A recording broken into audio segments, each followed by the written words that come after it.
শুরু করছি শিমলিপাল ভ্রমণের দ্বিতীয় অধ্যায়। আগের পর্বে দেখেছিলাম পিথাবাটা চেকপোস্ট, লুলুং, জোরান্ডা ওয়াটারফল আর বারহিপানি নেচার ক্যাম্প। সঙ্গে দিয়েছিলাম ট্যুর প্ল্যান আর বুকিং সম্পর্কিত দরকারি অনেক তথ্য। এই পর্বে চলুন দেখি বারহিপানি ওয়াটারফল, উস্কি ওয়াটারফল আর কুমারী নেচার ক্যাম্প। প্রথম পর্ব দেখতে চাইলে উপরের আই বাটন ক্লিক করুন বা ভিডিওর ডেসক্রিপশানে দেওয়া লিঙ্ক থেকেও দেখে নিতে পারেন। এখন আমরা রওনা দিয়েছি বারহিপানি ওয়াটারফলের পথে, নেচার ক্যাম্প থেকে, যার দূরত্ব মাত্র 5 কিলোমিটার।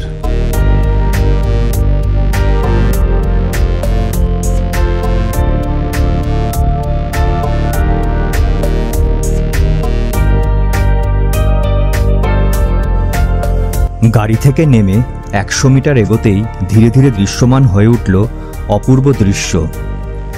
এক বিশাল জলরাশি প্রায় 399 মিটার উচ্চতা থেকে পাহাড়ের বুক চিরে 2 ধাপে নেমে আসছে। বারহিপানি নামটি এসেছে স্থানীয় শব্দ বারহি থেকে, যার অর্থ দড়ি। ঝর্ণার জলের ধারা দূর থেকে দেখতে সত্যিই যেন এক বিশাল সাদা দড়ির মতো মনে হয়। জলপ্রপাতের অবিরাম গর্জন, পাহাড়ে তার প্রতিধ্বনি আর বুড়িবালাং নদীর স্রোত মিলে সৃষ্টি করেছে এক মায়াময় পরিবেশ। এই ভিউ পয়েন্টে মোবাইলে ভালো নেটওয়ার্ক পাওয়া যায়, তাই আমরা সবাই বাড়িতে ফোন করে কথা বলে নিলাম। আমাদের এই গ্রুপে আমাকে বাদ দিলে বাকি সবাই ফটোগ্রাফিতে বেশ দক্ষ, আর শুভ্রাংশুর ফটোগ্রাফি তো একেবারে অন্য লেভেলের। বেড়াতে এলে তাই সবারই শুভ্রাংশুর কাছে আবদার থাকে যে ভালো একটা ছবি তুলে দেওয়ার জন্য, যাতে সেই ছবি ফেসবুক বা হোয়াটসঅ্যাপের ডিপি হিসাবে ব্যবহার করা যায়। সেই কাজেই শুভ্রাংশু এখন ব্যস্ত। নির্ণয়ের ছবি তোলা সবার প্রথমেই হয়ে গেছে। সে নতুন ডিপি দিতে পারবে বলে এতটাই উত্তেজিত যে আনন্দে নেচেই চলেছে। পাহাড়, ঝর্ণা আর প্রকৃতির মন মাতানো রূপের মাঝে আমাদের এই খোলা হাসি আর উল্লাস, মনে হয় এটাই জীবনের আসল আনন্দ। আরেকটা দারুণ বিষয় হলো এই জায়গাটা অত্যন্ত পরিষ্কার পরিচ্ছন্ন। এখানেই আমরা পেলাম একটি সম্পূর্ণ ব্যবহারযোগ্য ও পরিচ্ছন্ন শৌচালয়, এবং আশ্চর্যের বিষয় হলো কার পার্কিং ও শৌচালয় দুটোই একেবারে বিনামূল্যে। যেখানে দেশের অন্যান্য পর্যটন কেন্দ্রে নানা চার্জের নামে ট্যুরিস্টদের পকেট হালকা করে দেওয়া হয়, সেখানে এই রকম পরিষেবা সত্যিই প্রশংসনীয়।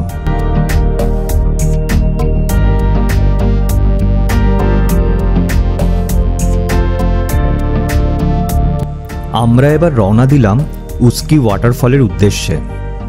বারহিপানি নেচার ক্যাম্পের সামনের পথ দিয়ে যেতে হবে। ঠিক হলো, নেচার ক্যাম্পের কাছে স্থানীয় একটা দোকানে এক বিশেষ খাবারের স্বাদ নিতে হবে। শালপাতায় মোড়া চিকেনের বিশেষ প্রস্তুতি, যার স্থানীয় নাম পাতুয়া। পাতুয়া রান্নার পদ্ধতি বেশ অভিনব। প্রথমে চিকেনের টুকরোগুলোকে ভালো করে মশলা মাখিয়ে শালপাতার মধ্যে ভালোভাবে মুড়ে পাতা বেঁধে ফেলা হয়, যেন ভিতরের কিছু বাইরে না আসে। এরপর তাকে কাঠের আগুন বা তাপে ধীরে ধীরে সেঁকা হয়। শালপাতা বাইরে থেকে কালো হয়ে গেলে খুব সাবধানে সেটি খুলে ভিতরের মাংসটুকু বের করে নতুন এক টাটকা শালপাতায় রাখা হয়। তারপর তার সঙ্গে আদা, লেবু, পেঁয়াজ, কাঁচা লঙ্কা, লবণ আর সর্ষের তেল মাখিয়ে পরিবেশন করা হয়। এই খাবারটা এতটাই আলাদা আর স্বাদে ভরপুর যে একবার খেলেই তার স্বাদ মনে গেঁথে যায়। প্রকৃতির কোলে এমন এক দেশজ রান্নার স্বাদ পাওয়া সত্যি এক অনন্য অভিজ্ঞতা।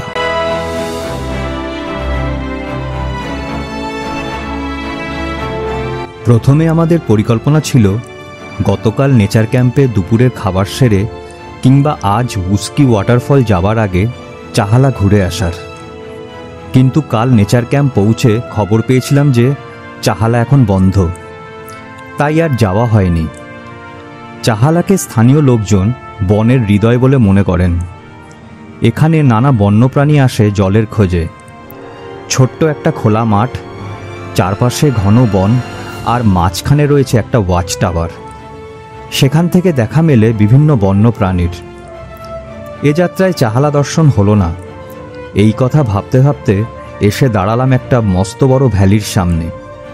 রাস্তার একদিকে ঘন জঙ্গল, অন্যদিকে বিস্তৃত উপত্যকা, আর দূরে দেখা যাচ্ছে ছোট ছোট পাহাড়। তবে এই মনোমুগ্ধকর দৃশ্য নিয়ে আমাদের তেমন মনোযোগ ছিল না, কারণ ঠিক আধা ঘন্টা আগে আমরা যে এক বিশাল খাদ্য বিপ্লব ঘটিয়ে এসেছি, তাতে শরীর এখন বিশ্রাম চায়। তাই গাছের ছায়ায় খোলা মাঠে একটু গড়িয়ে নিলাম, প্রকৃতির কোলে একটু প্রশান্তির আশায়।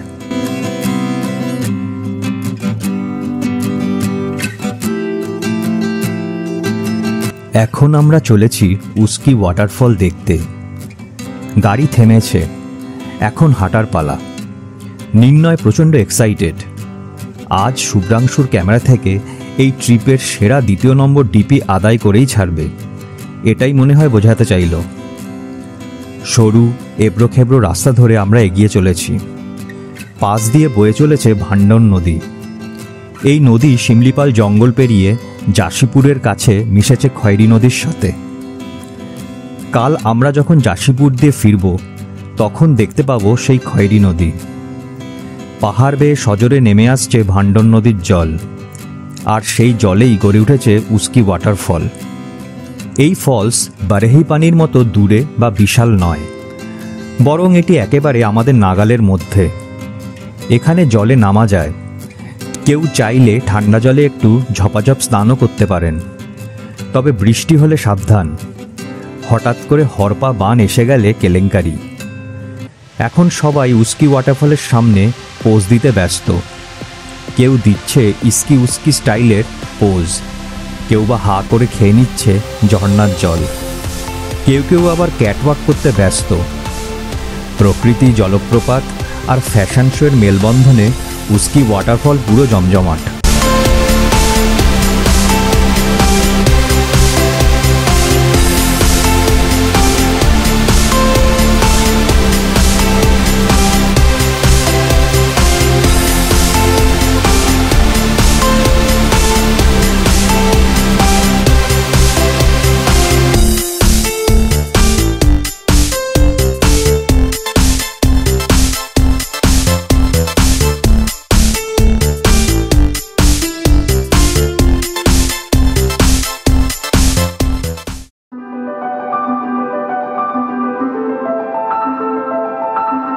উস্কি ওয়াটারফল দেখে এবার আমরা রওনা দিলাম কুমারী নেচার ক্যাম্পের দিকে।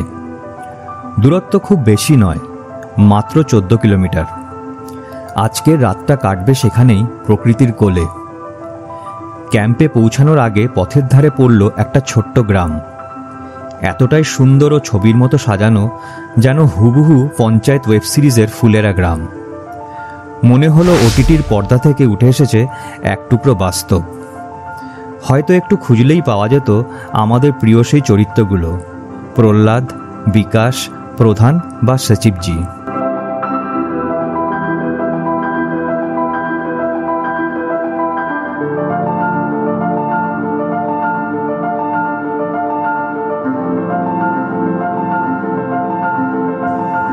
আমরা কুমারী ক্যাম্পে পৌঁছে একটুও দেরি না করে ঝটপট লাঞ্চ সেরে ফেললাম।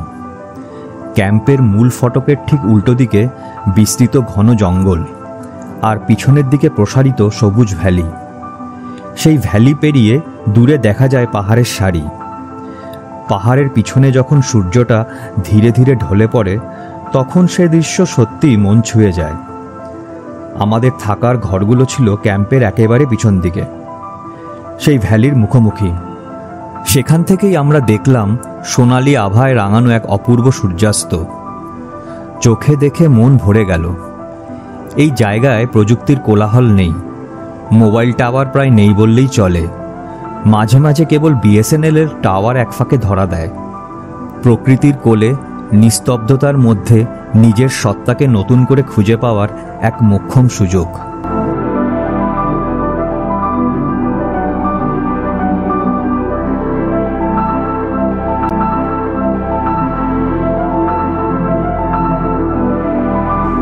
বারেহি পানি নেচার ক্যাম্পের চেয়ে অনেক বড় পরিসরে বিস্তৃত কুমারী ক্যাম্প।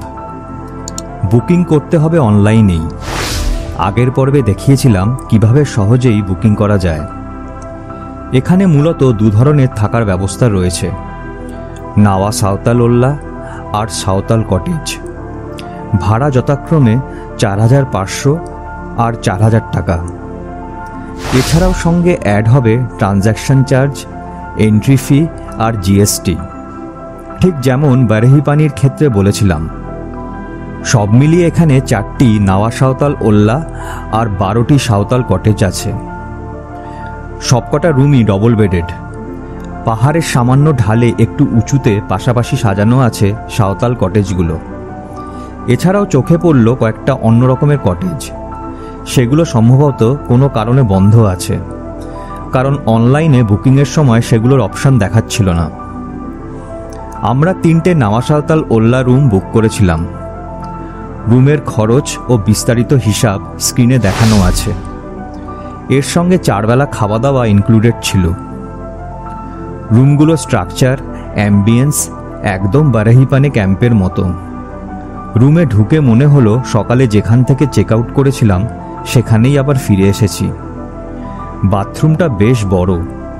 এখানে গিজার না থাকলেও প্রয়োজন হলে কর্মীদের বললেই তারা বালতিতে গরম জল পৌঁছে দেবে।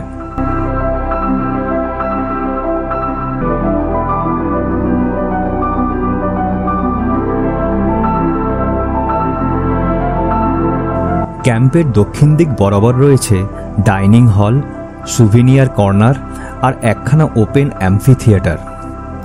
আমরা এখানে বসে একটা গ্রুপ ছবি তুলে নিয়েছিলাম।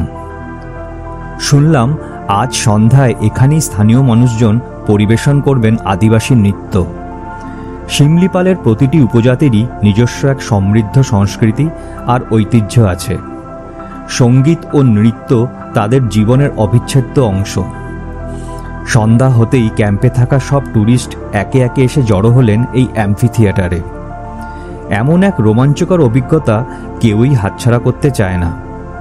রাতের ঠান্ডা হাওয়া, চারপাশে জঙ্গলের নীরবতা, আর তার মাঝে ঢোল আর গানের তালে তালে ঘূর্ণায়মান নৃত্য। মুহূর্তগুলো হয়ে উঠল সত্যিই অমলিন স্মৃতি।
বারেহিপানি নেচার ক্যাম্পের মতো এখানেও রয়েছে ইনডোর আর আউটডোর গেমসের চমৎকার ব্যবস্থা।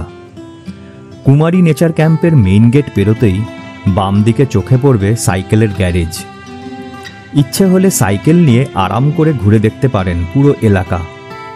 মেইন গেট থেকে ডান দিকে এগোতে থাকলে কয়েকটা সাঁওতাল কটেজ পেরিয়ে বাম দিকে চলে এলে পেয়ে যাবেন স্পোর্টস জোন। এখানে আছে চেস, ব্যাডমিন্টন, ক্যারাম, ভলিবল সবই আপনার অপেক্ষায়। আরও একটা মজার বিষয় হলো মিলিটারিদের ট্রেনিংয়ের মতো কিছু সরঞ্জাম রাখা আছে, চাইলে ট্রাই করে দেখতে পারেন। বাচ্চাদের জন্য রয়েছে একটা চিলড্রেন্স পার্ক। ঢেকি, দোলনা, স্লাইড ও আরও অনেক কিছু দিয়ে পার্কটা সাজানো।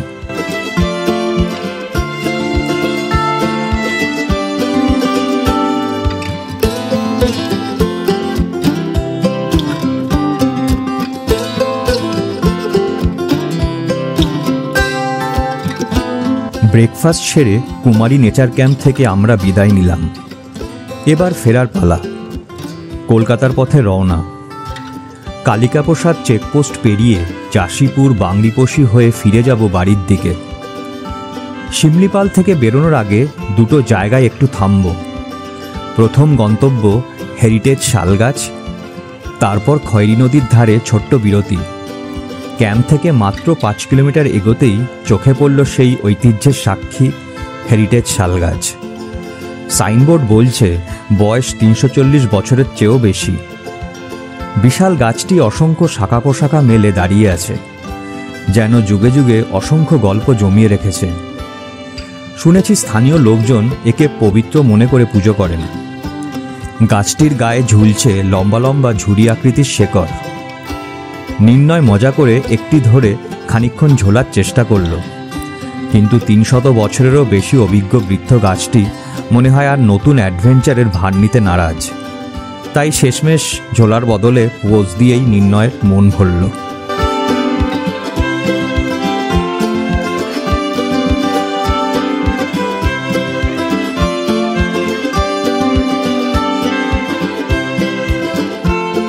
হেরিটেজ ট্রি পেরিয়ে এবার আমাদের সঙ্গী হলো খয়েরি নদী। গাড়ি চলতে চলতে জানলা দিয়ে দেখা যাচ্ছিল অজস্র জলরাশি নীরবে বয়ে চলেছে নিজের ছন্দে। সুবিধাজনক একটা জায়গায় গাড়ি থামিয়ে সবাই হেঁটে এগিয়ে গেলাম নদীর ধারে। সাবধানে পাথরের উপর দাঁড়াতেই মনে হলো, আহা কি অপূর্ব অনুভূতি। এখানে আশেপাশে বেশ কয়েকটা পিকনিক স্পট আছে। কিছুক্ষণ এই শান্ত নিরিবিলি পরিবেশে সময় কাটিয়ে আমরা আবার রওনা দিলাম। সামনেই কালিকাপ্রসাদ চেকপোস্ট। চেকপোস্ট পার হতেই গাড়ি ছুটল তুমুল বেগে। চারদিকে ধীরে ধীরে সবুজের আধিপত্য কমে আসছে। বুঝে গেলাম আমরা জঙ্গল এলাকা পেরিয়ে এসেছি। আমাদের এই অ্যাডভেঞ্চার ট্রিপও আস্তে আস্তে শেষের পথে। এই ভিডিও এখানেই শেষ করছি।